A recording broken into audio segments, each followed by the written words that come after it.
예수 우리 왕이여, 우리 함께 찬양 드리시겠습니다.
여호와께서 다스리시니 만민이 떨 것이요 여호와께서 그룹 사이에 좌정하시니 땅이 흔들릴 것이로다.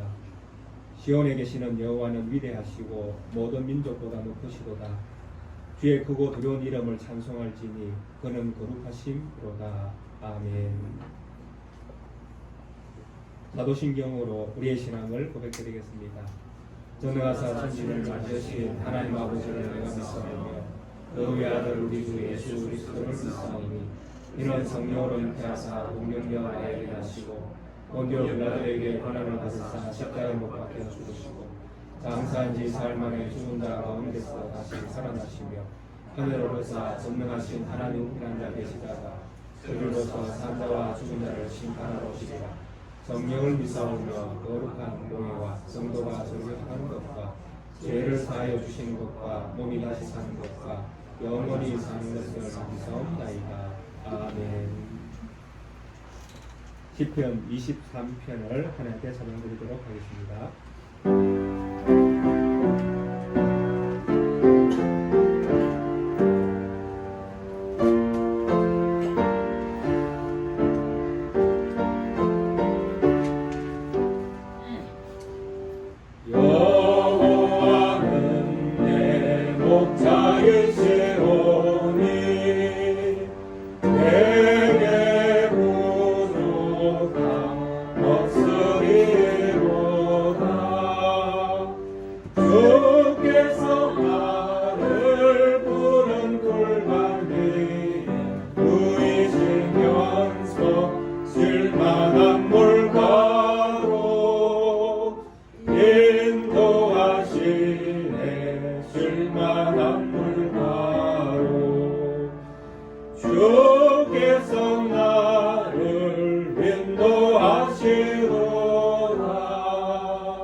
조임환 장로님 기도 인도하시겠습니다.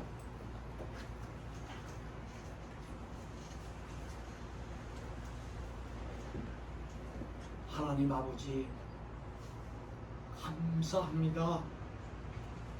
고맙습니다. 사랑합니다. 메마르고 거친 광야길에서 저희들을 사랑하셔서 하나님의 강한 손으로 그 인자한 손으로 저희들을 버려두지 않으시고 지금까지 인도하여 주심을 감사드립니다.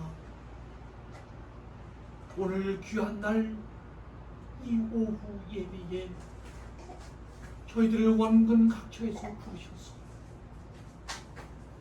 하나님 앞에 머리 숙여 경배와 찬양과 예배 드릴 수 있는 은혜를 풀어주심을 감사드립니다. 우리 하나님께서 사랑하셔서 지금까지 평생 쓰시던 사랑하시던 주의 종을 이 단에 세워주심을 감사합니다. 하나님, 주의 종의 입술을 통하여 내리시는 말씀이 한마디도 땅에 떨어짐이 없게 하여 주시옵고 듣는 저희들에게 경고의 말씀으로, 치료의 말씀으로, 사랑의 말씀으로, 각오의 말씀으로 들려지게 하여 주시옵소서.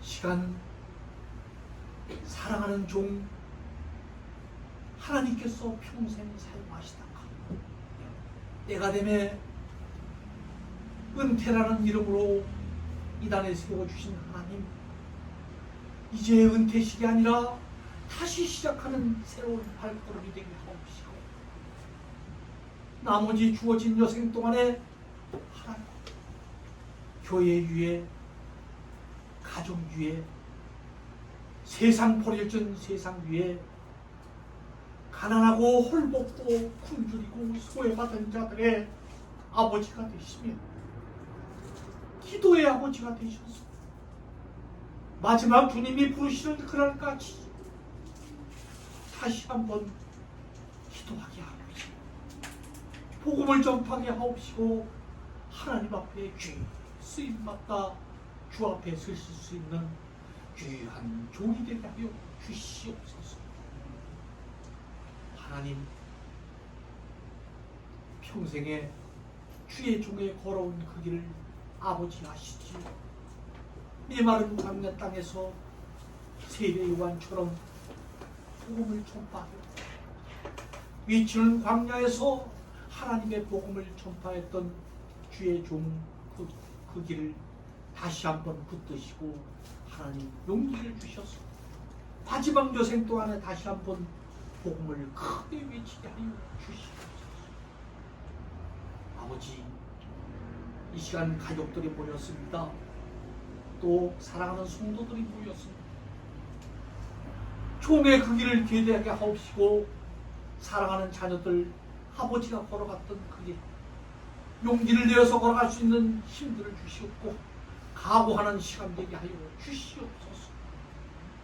예배를 시작합니다. 하나님, 어떠한 악이 틈타지 못하게 하옵시고 이 시간 성령으로 충만한 시간 되어서 저희들 은혜 받는 귀한 시간 되게 하여 주시옵소서. 예수님의 이름으로 기도하옵나이다. 아멘.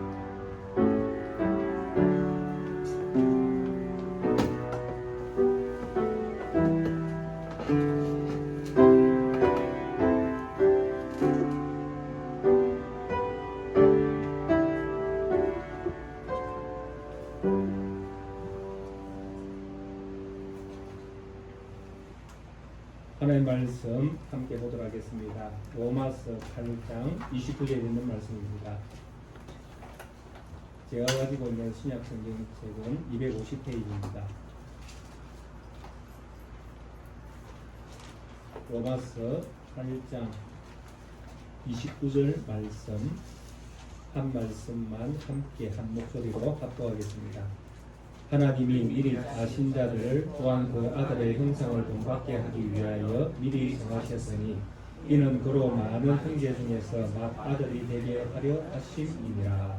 아멘. 목사님의 자녀분들 나오셔서 흡송해 주시겠습니다.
아멘.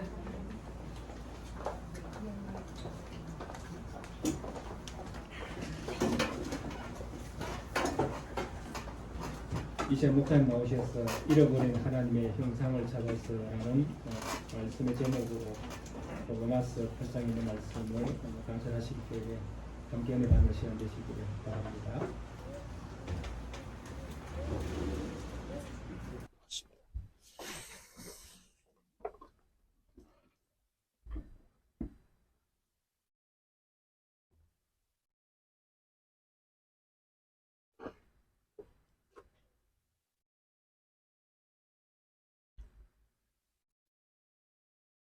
잃어버린 하나님의 형상을 찾아서라는 이 주제에 들어가기 전에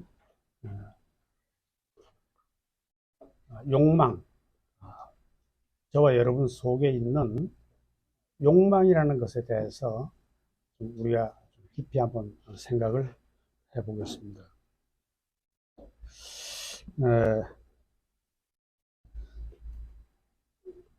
저와 여러분 속에는 무엇을 얻고자 하는 또는 무엇을 이루고자 하는 무엇이 되고자 하는 다양한 욕망들이 있습니다.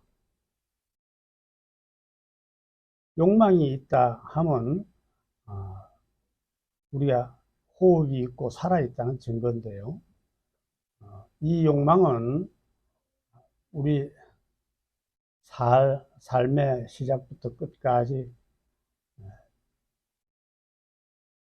우리 속을 떠나지 않고 있는데요. 언제 이 욕망이 멈추느냐 하면은 호흡이 끝날 때 같이 멈춥니다. 그러니까 뭐 욕망을 억지로 죽일 필요는 없어요. 때가 돼야 죽게 돼 있어요. 나이가 많으니까 입맛이 좀 옛날 같지 않은 것 같아. 욕망이, 식욕도 욕망인데 욕망이 줄어드는 걸 보니까 이제 달려갈 코스가 거의 다 와간다, 그런 것 같아요. 여러분, 욕망이 있다는 것은 우리가 살아있다는 증거예요.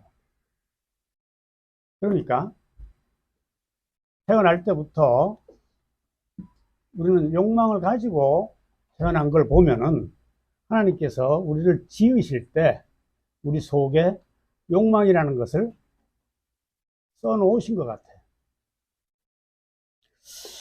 자, 이 인간의 욕망은 얼마나 복잡하고 다양하고 그 종류도 땅 위에 사람들 숫자만큼이나 이 욕망이 많습니다.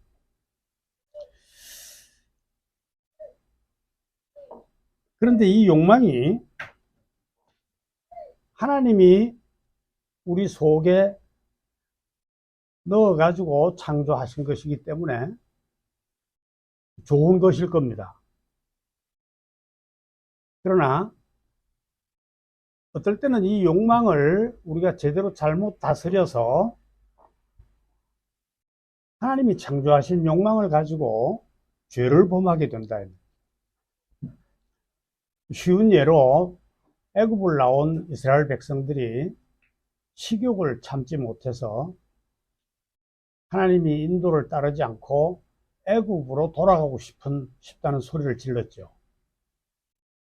하나님이 창조하신 이 욕망을 잘못 사용하다 보니까 이게 죄로 이어지더라는 것이죠.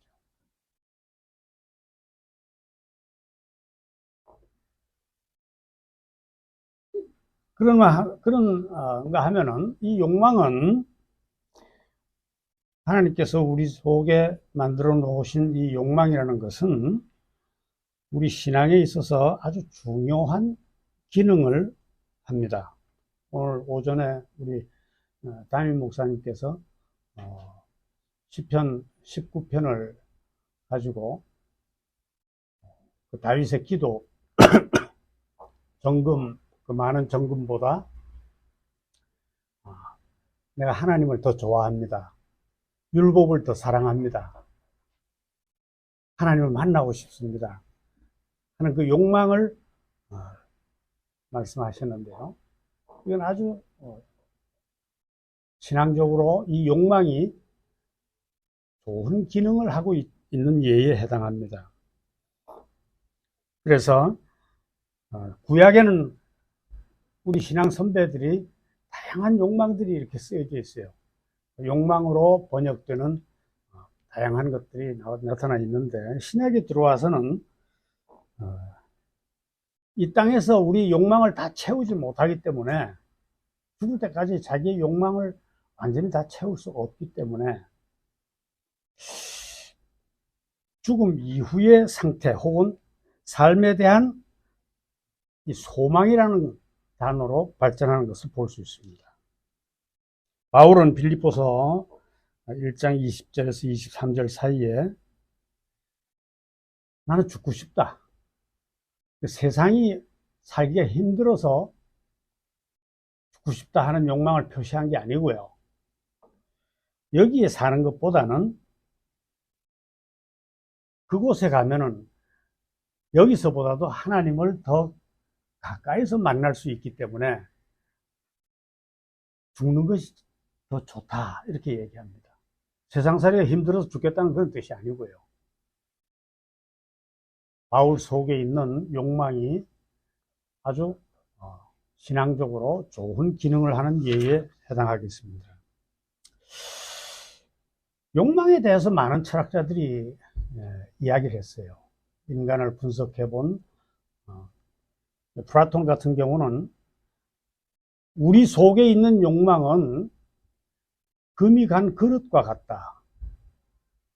채워도 만족이 안 되는, 채워지지 않는 온 세계를 다 내 중심으로 끌어들인다고 해도 결코 이 욕망이 만족을 할 수 없는, 욕망이라는 게 이게 끝이 없다 이런 뜻이에요.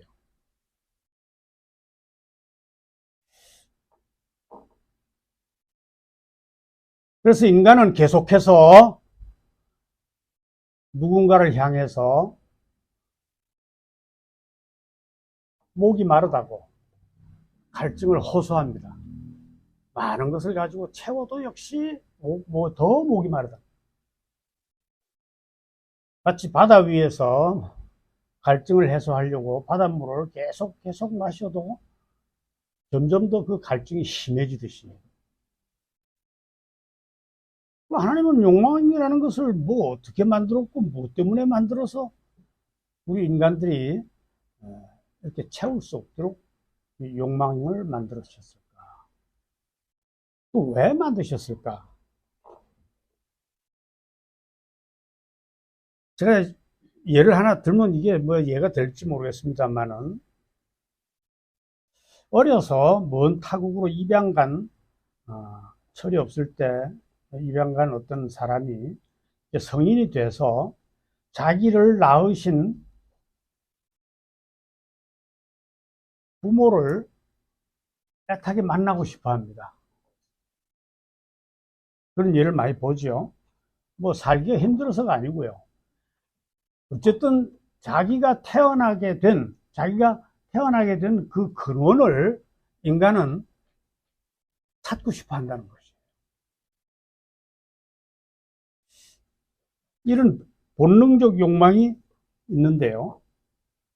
어거스틴은 이런 것과 비슷한 우리의 욕망에 대해서 하나 이렇게 고백을 합니다. 당신은 우리를 창조하실 때 당신을 향해서 살도록 만드셨으므로 우리 마음이 당신 안에서, 당신 속에서 안식할 때까지는 편안하지가 않습니다.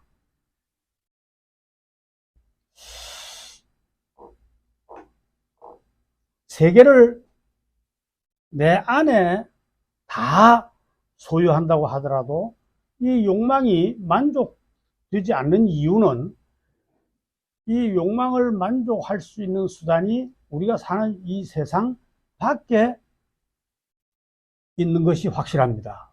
그렇게 얘기했어요.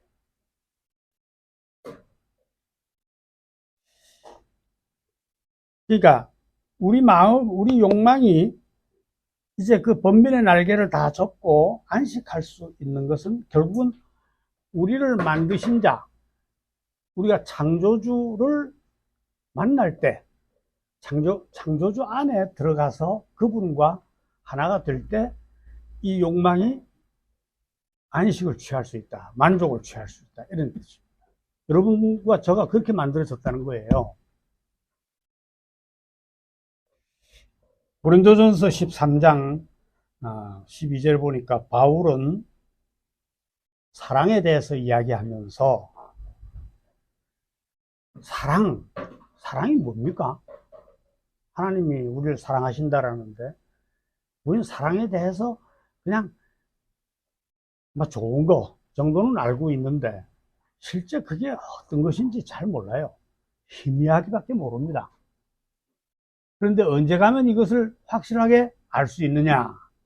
사랑에 대해서 설명하면서 우리가 완성된 하나님 나라에 들어가서 보면은 얼굴과 얼굴을 대하여 볼 수 있듯이 사랑에 대해서, 하나님의 사랑에 대해서 이제 구체적으로 확실하게 알 수 있다.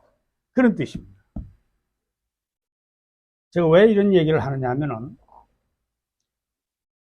우리는 이 땅에서 우리 욕망을 채우기 위해서 옳은 방법이든 잘못된 방법이든 여러 가지 시도를 해보지만 실패뿐만 아니라 성공을 한다고 해도 역시 우리 욕망은 채워지지 않도록 되어 있는데, 우리가 하나님을 만나서 하나님의 사랑 안에 들어갈 때는 비로소 우리의 욕망이 만족을 얻을 수 있다.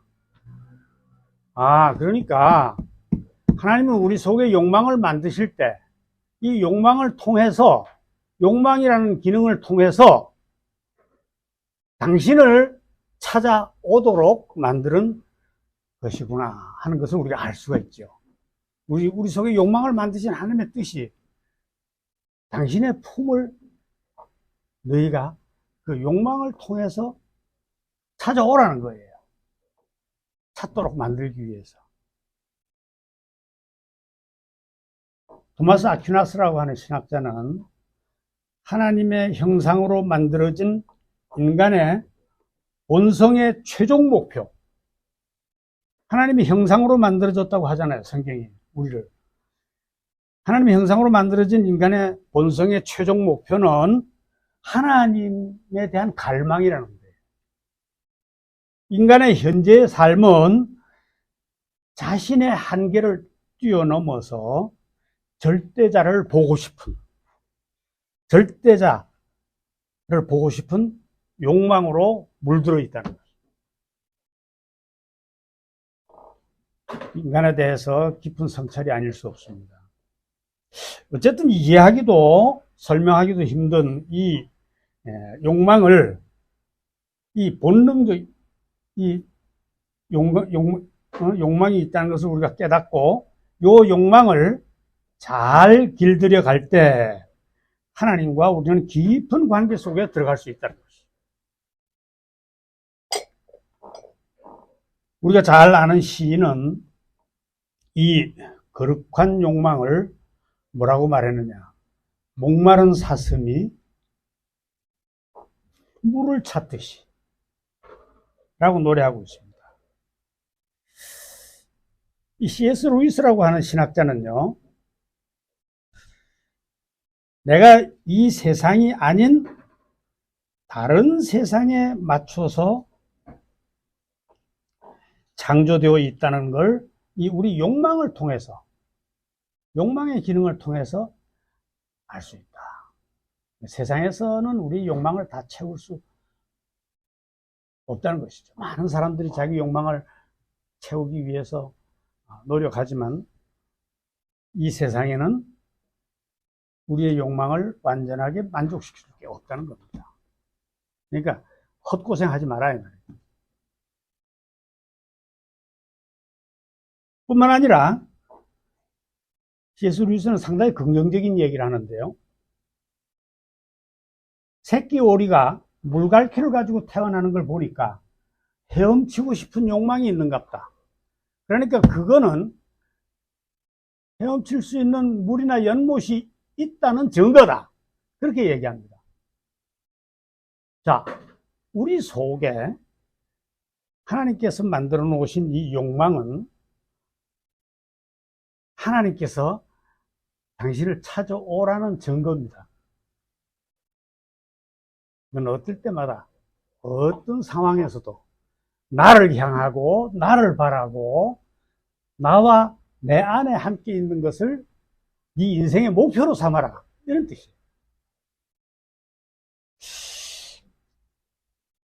우리 속에는 하나님을 뵙고 싶은, 하나님을 뵙고 그 품에 안기고 싶은 갈망이 있다는 것입니다. 여러분 속에 그게 있습니까? 자세히 보면은요, 사실상 이게 있는데 우리는 그걸 무시하고 모르고 살고 있다. 하나님은 날 그렇게 창조하셨기 때문에 우리는 그 하나님을 만나고 나서야 비로소 이 모든 욕망으로 인한 번민과 스트레스를 다 평정할 수 있다, 해결할 수 있다, 이 말입니다. 제가 이런 이해를 돕기 위해서 이런 쉬운 예를 하나 들어볼까요? 이 젖먹이 겨우 걸음마를 하는 녀석이 장난감을 맨날 같은 걸 가지고 놀다가 실증이 나서 어떨 때는 또 지 또래 녀석이 지 가진 거를 나눠주지 않는다고 막 짜증을 냅니다. 어떨 때는 또 힘센 녀석이 지 것을 뺏어갔다고, 아니면 또 다른 것을 지가 뺏으려다가 실패했다고 뭐 징징거리고 막, 이 녀석 속에도 욕망이 있는 거예요. 그런데 이 녀석이 하다 안 되는 게 징징거리다 어디로 오냐면 엄마를 찾습니다. 보십시오. 이 어린아이 속에 있는 욕망도 본능적으로 그것을 해결할 장소를 알고 그리 찾아오지 않습니까? 엄마 품에 안겨서 비로소 이 녀석은 자기의 욕망의 번민의 날개를 이렇게 접어버리고 편안하게 잠이 들어가지고 새끈새끈 자는 것을 볼 수 있죠. 어린애들의 그 자는 모습은 참 평화롭거든요, 보면. 안식이 된다는 거예요. 여러분,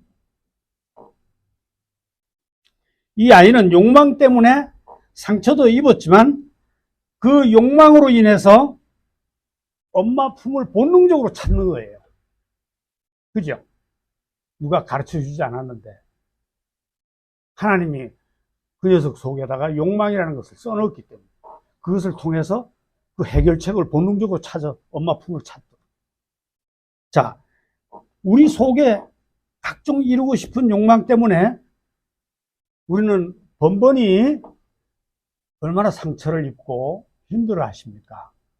여러분, 그때마다 이 철모르는 아이처럼 날 사랑하시는 하나님을 향해서 그의 품을 찾으십시오. 내가 그의 사랑에 완전히 감싸져 있다는 것을 깊게 깨닫는, 이것을 해결책으로 여러분에게 권한다 이 말입니다. 그 속에서야 우리는 잠시라도 이 상처와 스트레스를 가라앉힐 수가 있습니다. 여러분, 많은 사람들은 사실 유행에 따라서 멋지고 좋은 옷, 명품 이런 것을 입고 자랑하고 싶어 합니다. 그런데 그렇게 인기가 있고 비싼 옷도 물론 세계의 명품을 다 입어보지는 못했기 때문인지 모르지만 어쨌든 얼마 안 가면 그 유행이 사라져요. 이 자본주의의 특징은 패션이라는 건데요. 그런데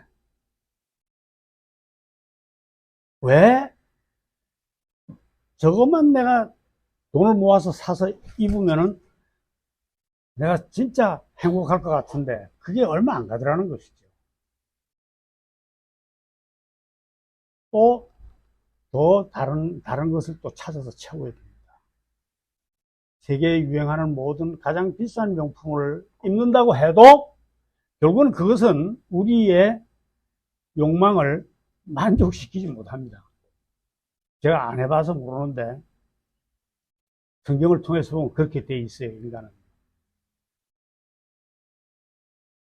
우리가 원래 입던 옷은요, 하나님의, 지금은 잃어버려서 없지만 우리가 원래 입어야 할 입고 만족을 할 수 있었던 것은 하나님의 형상이기 때문에 그렇습니다. 우리는 그것을 회복해서 찾아서 입기 전에는 우리가 만족을 할 수가 없어요. 그렇게 만족을 못하게 돼 있다 이 말이죠.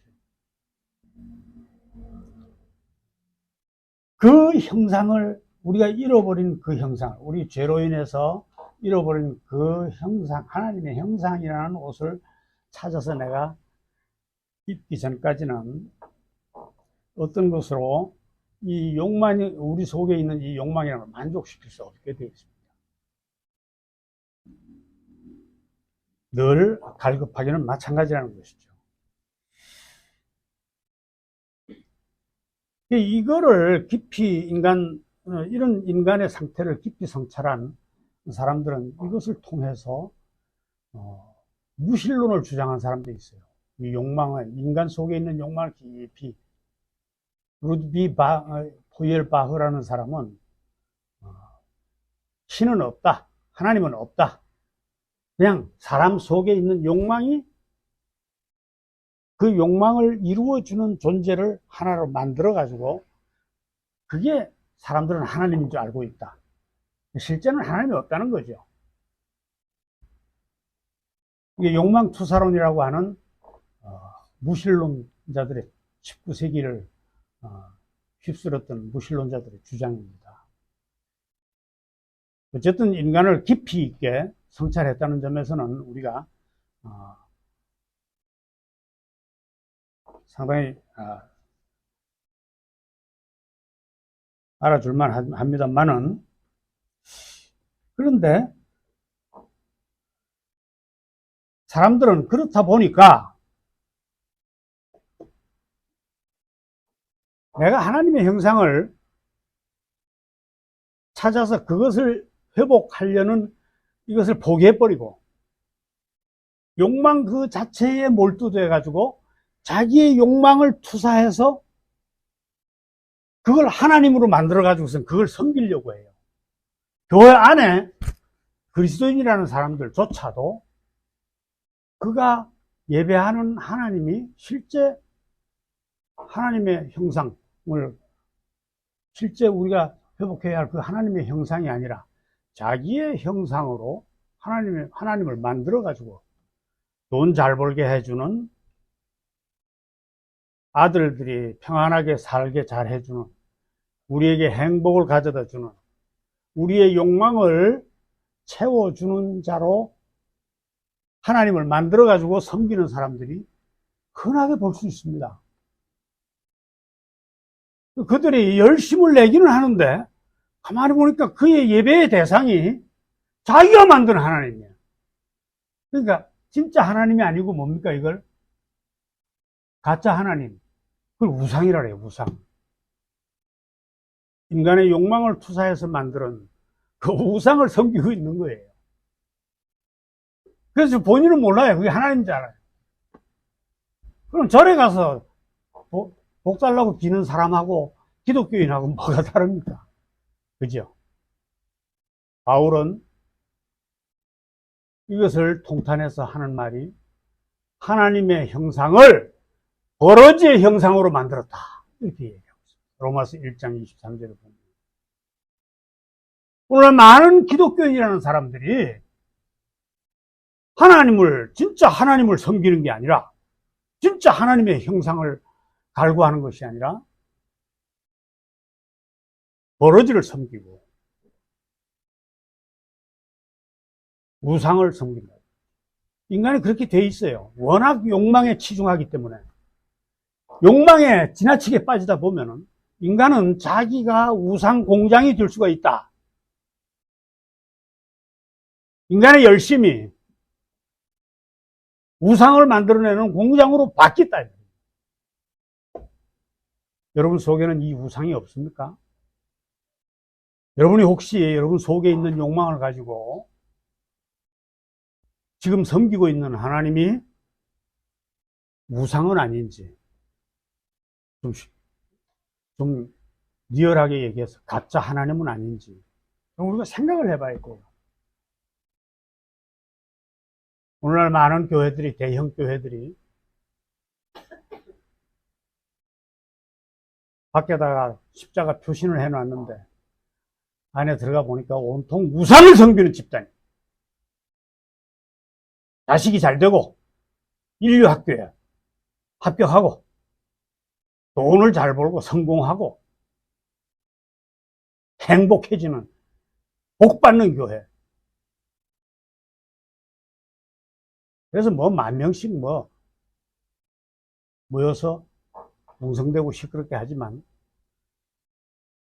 가만히 보니까 인간 속에 우상을 잘 만드는 그 코드를 잘 활용해서 우상을 섬기는 집단으로 그 교회가 치닫고 있다면은 이것은 보통 일이 아닙니다.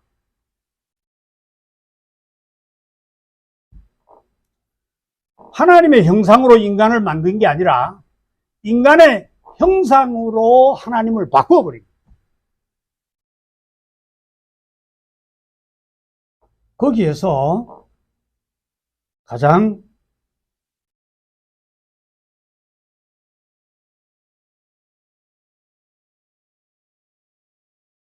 결정적인 역할을 해내는 녀석이 자본이라는 겁니다. 자본.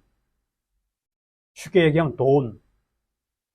돈이 하나님의 흉내를 가장 잘 내는 형판 하나님 같다는 거예요. 돈이.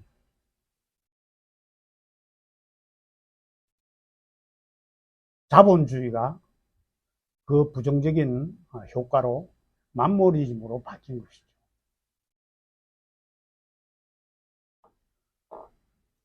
돈이 얼마나 하나님 비슷한지 압니까? 하나님 권능의 하나님이잖아요. 근데 돈도 이게 굉장한 권능이 있어요. 어느 곳에나 지가 가고 싶은데 마음대로 갈 수 있고 하나님의 편재성을 닮았어요. 돈이 많으면은 고급 정보를 가지고 살 수가 있어요. 하나님의 지혜를 닮은 거죠. 얼마나 돈이 하나님을 닮았습니까? 법이라는 게 있어도 그 법을 항상 나한테 유리한 편으로 사용할 수 있다는 것이죠. 항상 돈 많은 자는 정의로운 척 할 수 있다는 거예요. 하나님의 정의를 닮은 것이죠. 가난한 자도 먹이고요. 병자도 치료해주는 능력을 가지고 있어요, 돈은요. 우리나라가 의료 민영화 어쩌고 이따구 소리를 하는데요. 이게 돈쟁이들이 돈 가지고 지금 사람의 생명을 가지고 장난하는, 살릴 수도 있고 죽일 수도 있는. 가난한 자는 치료받을 길을 막아놓고 돈 있는 사람만 치료할 수 있도록. 명예와 존경도 받게 해줍니다. 돈은요. 하나님의 영광을 닮았죠. 오래 살게 해줘. 영생할 것 같아. 돈만 있으면 안 죽고 계속 건강하게 살 것 같아. 얼마나 이 돈이라는 녀석이, 자본이라는 녀석이 돈을 닮았습니까? 응? 하나님을 닮았습니까? 한국의 대형 교회들이 권력에 아부하고 자본을 탐닉하고 그거 하나만 봐도 교회가 아니에요. 여러분 그 교회에 다니는 사람들 보고도 그 교회에서 나오라고 하십시오. 그 교회가 아니라고. 우상을 섬기는 집단이라고.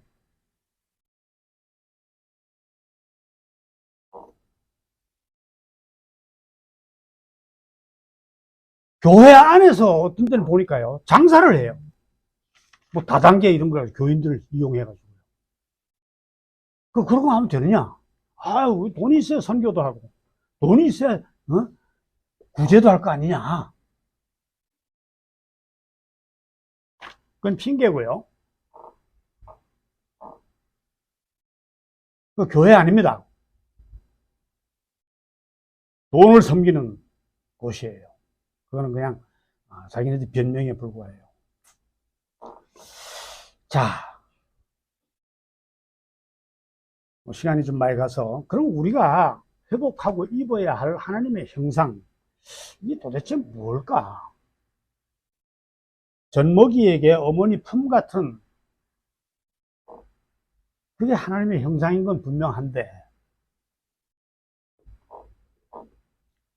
저도 하나님의 형상에 대해서 저도 다 몰라요. 그냥 희미하게 알 뿐이에요. 그러나 분명한 것은요, 하나 분명히 말씀드릴 수 있는 것은요, 하나님의 형상 중에 가장 중요한 것은요, 사랑입니다. 사랑. 하나님은 사랑이시다. 이렇게 얘기했잖아요.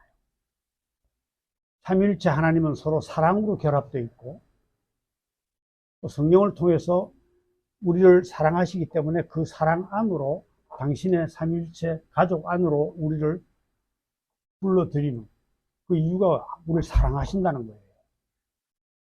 하나님의 속성 중 가장 중요한 것은 하나님의 형상 중 가장 중요한 것은 사랑입니다. 여러분 그 사랑 속에 이 비밀이 다 숨어 있어요.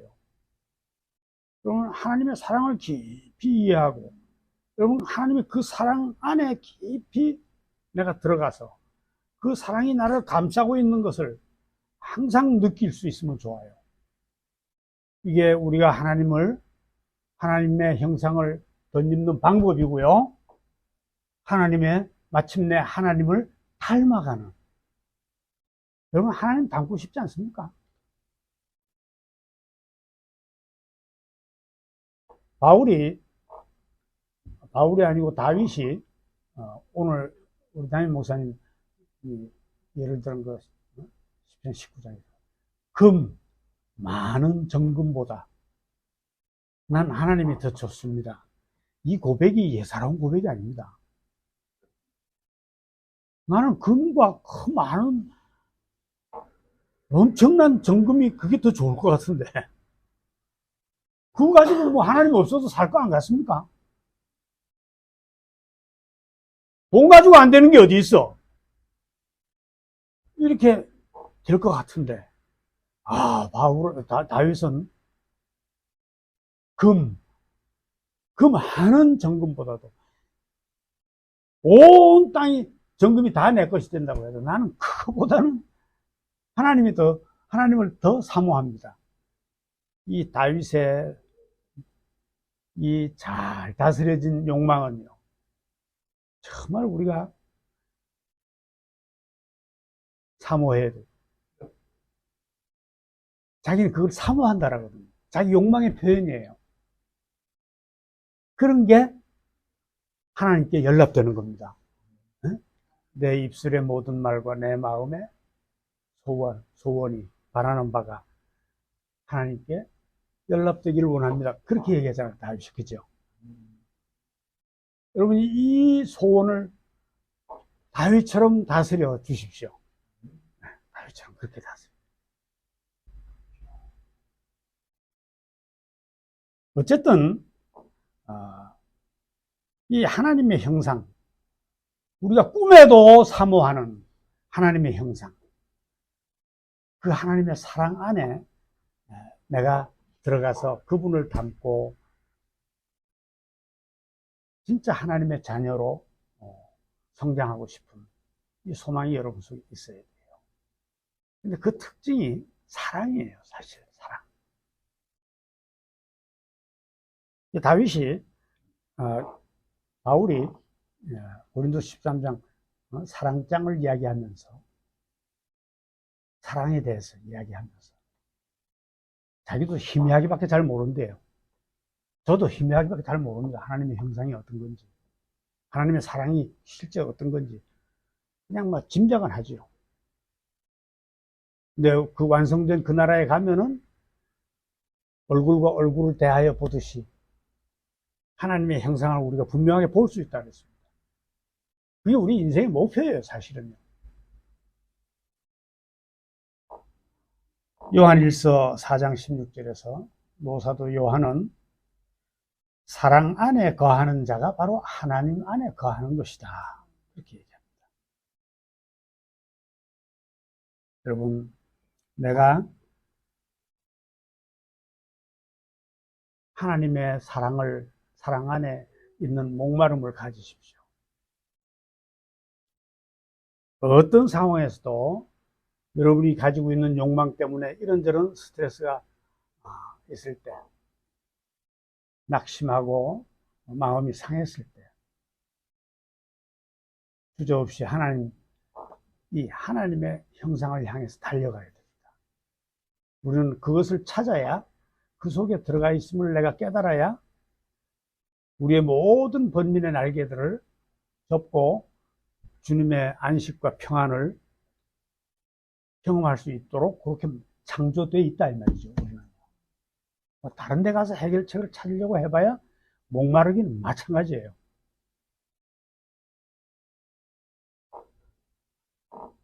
애초 욕망이라는 것을 우리 속에 써 넣으신 하나님의 목적이 당신을 찾아오기 쉽게 하려고, 이것을 통해서, 그죠?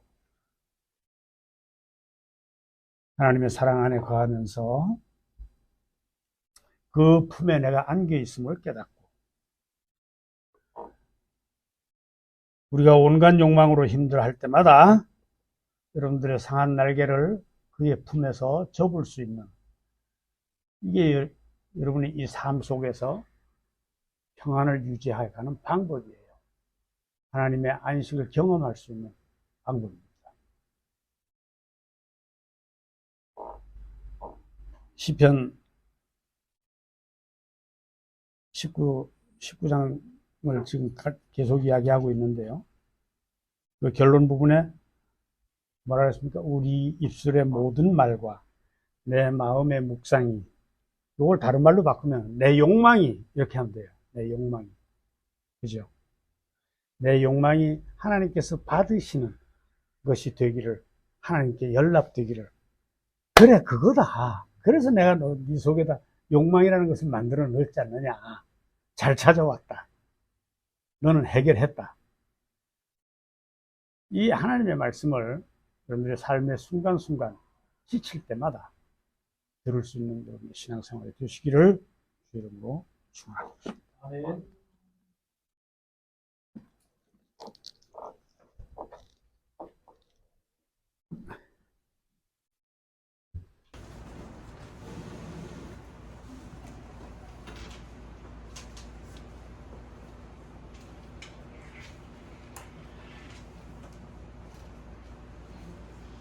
전 울림의 말씀을 또 우리에게 허락해 주셔서 감사합니다.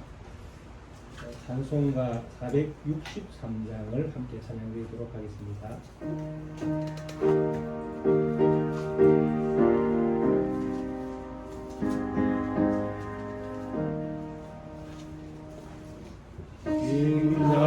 인자되기 원합니다. 진심으로 진자되기 원합니다. 진심으로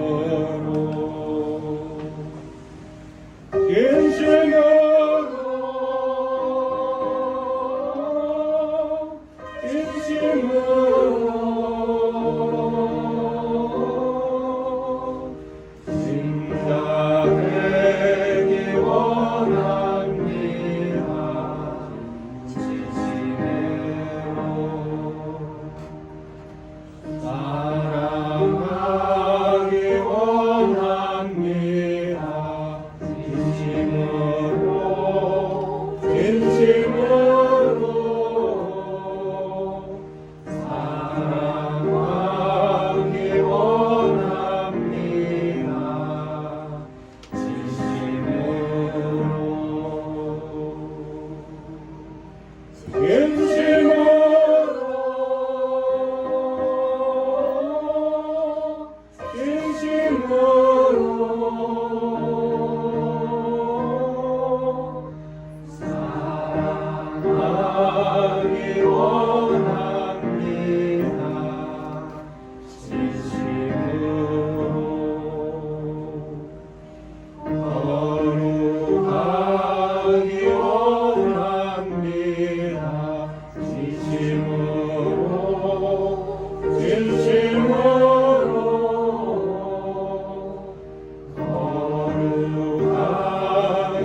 시간은 부임자로서 제가 목사님께 또 성도들께 또 이렇게 뭐 위로의 말씀 뭐 이렇게 되어 있는데 그냥 뭐 한 말씀 올리도록 하겠습니다.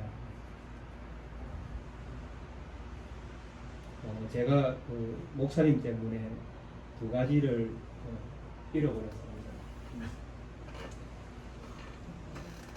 저한테는 참 어려운 결정이었고 소중한 것들이었는데 소중한 힘든 결정이었는데 하여튼 돌아보니까 하여튼 제가 두 가지를 잃어버렸습니다. 그래서 살짝 원망도 되고 투정도 이렇게 부려보는 것 같습니다. 한 가지는 제가 2005년도쯤 아마 대구에서 개척을 시작했던 것 같습니다. 그리고 부산으로 2009년도에 이전을 했었고요. 그리고 2019년 보니까 목사님도 그 무렵에 은퇴를 결정하셨는데 그 무렵에 제가 목사를 안 하겠다고 결정을 했었습니다. 그래서 교회를 교회당이죠. 교회당을 없애고 성도들을 다른 교회로 이렇게 보내고 제가 부산에 있는 많은 큰 교회들을 이제 탐방을 시작을 했습니다. 목적은 제가 어디서 설교를 들을 수 있을까라는 그래서 위로의 어떤 교회를 찾기 위해서 이제 탐방을 했었는데 그런 세월이 한 1년 반 그렇게 흘렀던 것 같습니다. 그런데 어느 날 이제 목사님께서 몸이 편찮다는 이유를 대시면서 한번 설교를 저한테 부탁을 하셨습니다. 그리고 제가 이 낙교회에 와서 설교를 하면서 이 자리가 또 저에게 무덤이 될 줄은 몰랐습니다. 그래서 제가 포기했던 목회를 또 다시 또 할 수밖에 없었던 잃어버린 것을 또 이렇게 회복해야 됐다고 해야 되나요? 그렇게 또 기회가 주어져서 또 이렇게 하고 있습니다. 이렇게 해서 제가 목사님 때문에 또 하나가 또 이렇게 잃어버린 것이 생겼는데 또 이렇게 이 자리에 서 있다는 것을 말씀을 드립니다. 또 한 가지는 제가 은퇴할 때쯤 화려하게 은퇴하는 것은 글렀습니다. 우리 목사님이 또 이렇게 가족분들만 모시고 하겠다는 그런 좋은 욕망을 좀 보여주셨으면 좀 큰 욕망을 좀 보여주셨으면 저도 나중에 우리 앞에 목사님도 그렇게 하셨는데 라고 핑계 삼아 저도 크게 화려하게 좀 이렇게 은퇴할 수 있었을 건데 그것도 이제 핑계 될 수 없었어요. 그것도 잃어버리게 되었습니다.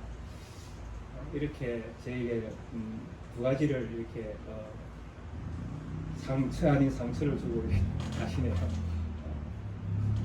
이런 어떤 시간을 또 기회를 또 목사님께 저에게 주셨는데 정말 목사님께 한 두 가지 정도는 제가 용기 드릴 수 있는 말씀이 있지 않겠는가라는 생각을 해봅니다. 한 가지는 그 목사님께서 걸어오신 또 선택하셨던 이 선택의 순간들을 보니까 정말 하나님을 많이 사랑하셨다라는 그런 흔적들이 보여집니다.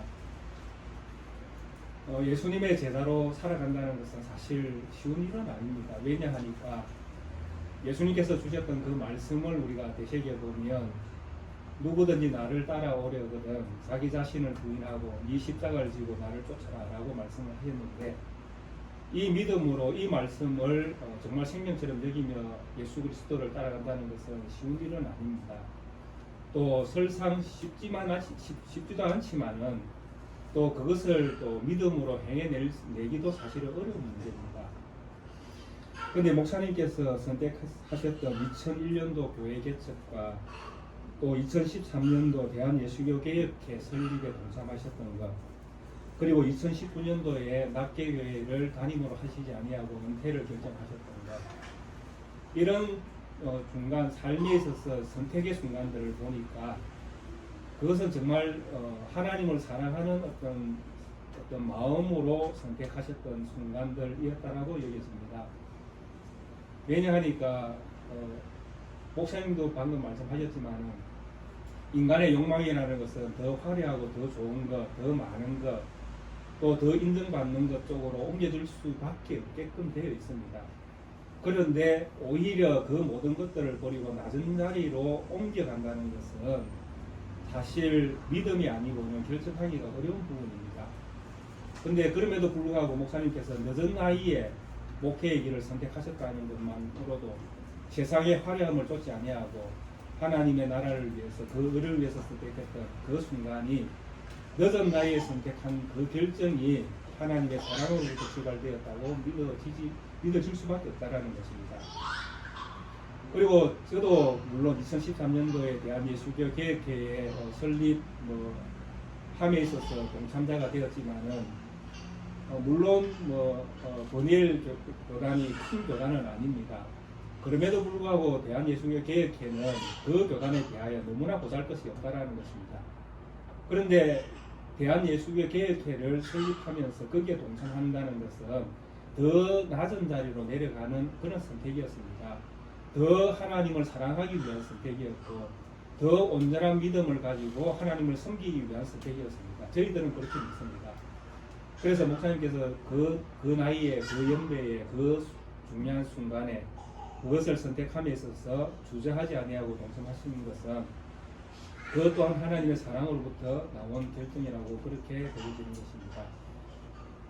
그리고 2019년도에 은퇴를 결정하신 것도 저희 교단이 가지고 있는 교회 질서 속에는 목사가 은퇴를 결정하기 전까지는 은퇴를 안 해도 되는 그런 어떤 교회 질서를 가지고 있습니다. 그래서 이 말은 목사님께서 언제든지 죽을 때까지 목회하겠다고 그러면 그것이 1년 되는 교회 질서를 가지고 있다는 것입니다. 그럼에도 불구하고 목사님께서 은퇴를 결정하신 것은 본인보다 교회를 더 사랑하고 교회보다 하나님을 더 사랑하기 때문에 스스로 믿음 안에서 결정한 부분이라고 제가 믿어지는 것입니다. 그래서 이런 목사님의 큰 어떤 삶의 어떤 흔적 속에서 결정되어지는 그 순간들을 보니까 목사님은 충분히 하나님을 사랑하고 있고 하나님의 사랑을 받고 있다는 것이 믿어지는 것입니다. 그래서 지금 연로하시고 또 교회의 어떤 목회 현장에서는 떠나기를 결정하셨지만은 목사님의 그 인생은 하나님께서 인정하시고 또 축복하시는 인생이라고 그렇게 저는 격려의 말씀을 드리고 싶은 것입니다.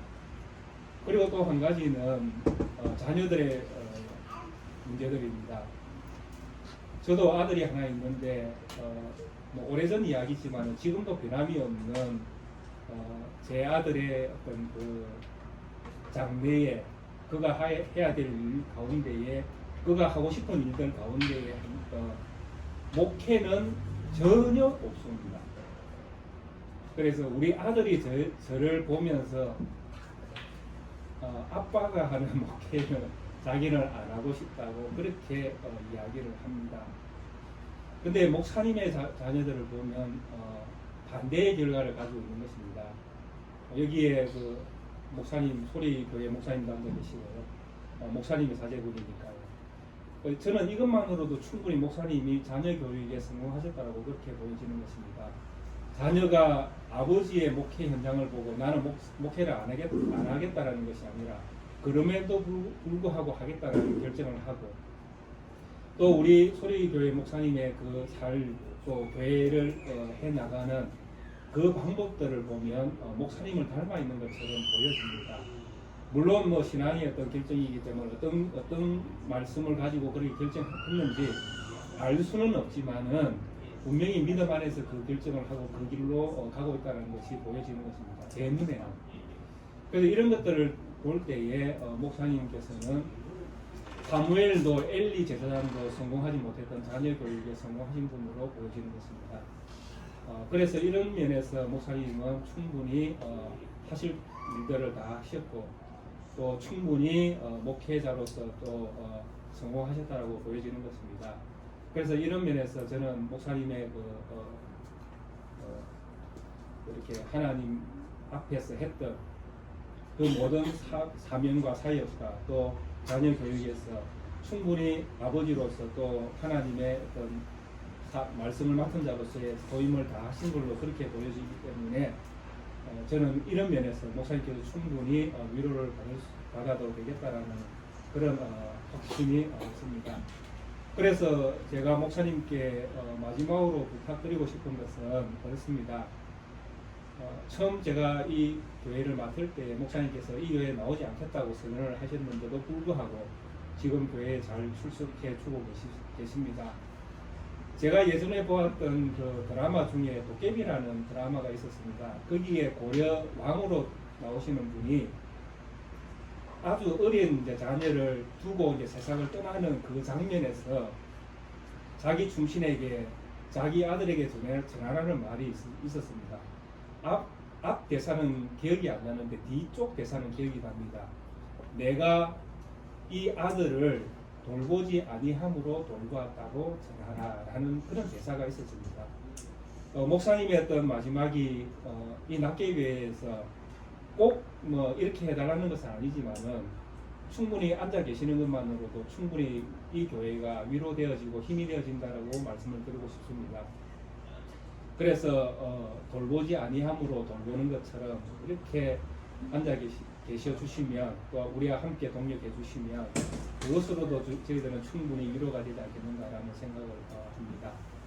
목사님의 마지막이 정말 사도 바울이 고백하는 것처럼 자기가 전제와 같이 부어지는 그런 마지막에 술 한 방울까지도 또 피 한 방울까지도 주를 위해서 헌신하는 그런 모습으로 살았다고 고백하는 것처럼 우리 권 목사님의 마지막이 그런 믿음의 고백 가운데에 서 있기를 저는 부탁 말씀드리면서 또 그런 믿음으로 저희들에게 좋은 본을 보여주시기를 그렇게 기대합니다.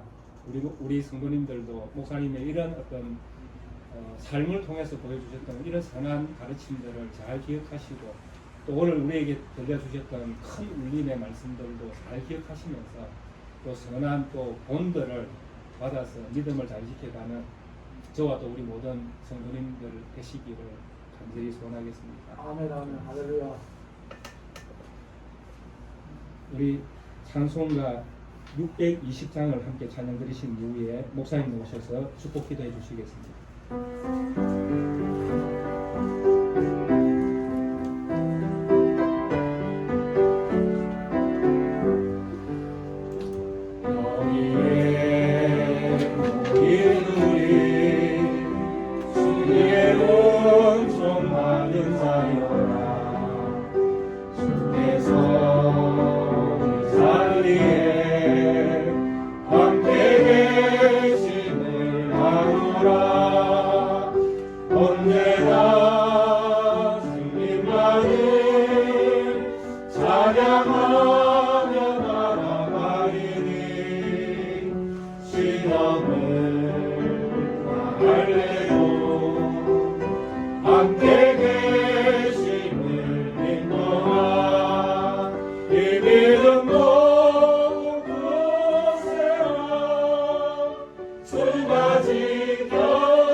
고통과 슬픔 중에 더욱 주님 의지하오니 어려움 이겨내고 주님 더욱 찬양하라 내 믿음 더욱 굳세라 주가 지켜주신다 어두운 밤에도 주의 맑은 길 인도하여 주신다.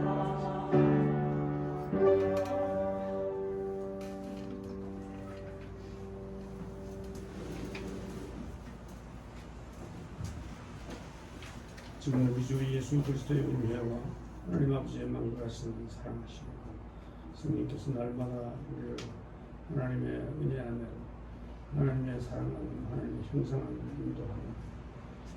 인도하시고 여기에 모인 모든 우리 지체를 이 낮게 교회 지금부터 영원토록 함께 있을지어다.